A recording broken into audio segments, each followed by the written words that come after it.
Alright guys, today I'm doing a review of this Angie's Boom Chicka Pop. This is their sweet chili version and their puffs. So, there's the nutrient panel. Here's the ingredients. If you guys want to read it, pause the video. Let's do a quick taste test. Okay, so here it is, opened up. This is what the puffs look like. Let's try it out.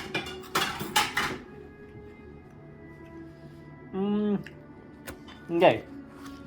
So, these are like those Cheeto puffs, but it has that sort of spicy, almost like a, yeah, it does have that sweet chili sort of taste, but it's more like a sriracha sort of chili taste.